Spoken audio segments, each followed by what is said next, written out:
Hello বন্ধুরা, তোমরা কেমন আছো? আশা করি সবাই খুব ভালো আছো, নিজেরা ভালো থাকবে, সুস্থ থাকবে। এটা আমার শাশুড়ি মা। দেখো, মা সবাইকে হাই বলছে। মাকে আমি বলছি সবাইকে একটু হাই বলে দাও, তাই মাকে নিয়েই ফার্স্ট টাইম ভিডিও করছি।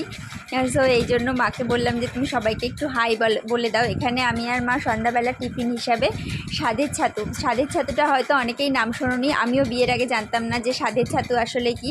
আমাদের বাড়িতে মনসা পুজো হয়, তোমরা তো মনসা পুজোর ভিডিও আগেই দেখেছো। মনসা পুজোতে আমাদের স্বাদের ছাতু দিতে হয়।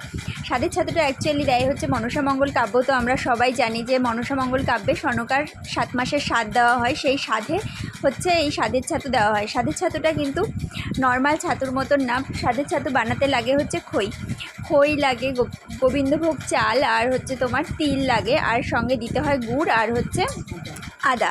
তো এইগুলো মিক্সড করে হচ্ছে স্বাদের ছাতু বানানো হয়। গোবিন্দভোগ চালটাও এখানে গুঁড়ো করে এর সাথে মিক্সড করে দেওয়া হয় খইয়ের সাথে, আর হচ্ছে এখানে তিলটাও ভেজে গুঁড়ো করে খইয়ের যে ছাতুটা করা হয় ওটার সাথে মিক্সড করে দেওয়া হয়। গোবিন্দভোগ চালটাও ভাজা হয়, তিলটাও ভাজা হয়, সব কিছু একসাথে ভেজে খইটাও হালকা করে একটু টেলে নিতে হয়। সব কিছু ভেজে একসঙ্গে গুঁড়ো করা হয়, তার সঙ্গে আদা বেটে দিতে হয়, আর দিতে হয় হচ্ছে গুড়। যেরকমভাবে আমরা খইয়ের মুড়কি করি সেই মতন করে ঝোলা গুড় টাইপের করে ওর সঙ্গে দিয়ে ভালো করে মিক্সড করতে হয়। বেশ সুন্দর হয়। আমি মাকে বলছিলাম যে মা তুমি আমাকে বলো, আমি সেই মতন করে সবাইকে বলে দেবো। মা আমাকে বলছিল, আমি সেভাবে করছিলাম। অ্যাকচুয়ালি এগুলো তো আমরা করি না, এগুলো মা, কাকি, শাশুড়ি এরাই করে থাকে। আমার পিসি শাশুড়িরা আছে বা বাড়ির যারা বড়রা আছে ওনারাই করে এগুলো এখনও পর্যন্ত আমরা করি না। তো দেখো, এই ছাতুটা কিন্তু খেতে ভীষণ ভালো লাগে। সন্ধ্যাবেলা পুজো হয়ে গেছে, অনেক দিনই হলো, তো এগুলো আর খাওয়া হয় না, তাই আমি আর মা আজকে খাওয়ার জন্য নিয়ে বসেছি যে খাবো। আর তোমাদের সাথে ভাবলাম যে একটু শেয়ার করি এটাও, যে আমরা পুজোতে তো আনন্দ করেছি, সেটা তো তোমাদের সঙ্গে শেয়ার করেছি।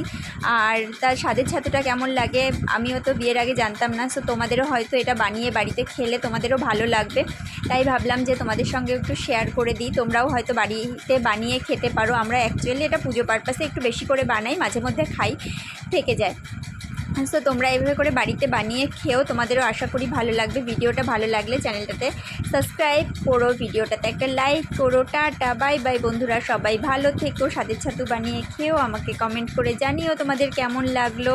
ওকে, দেখা হবে নেক্সট কোনো ভিডিওতে। খুব শীঘ্রই আবার নতুন ভিডিও নিয়ে আমি তোমাদের সঙ্গে চলে আসবো। টাটা বন্ধুরা, সবাই সুস্থ থাকবে।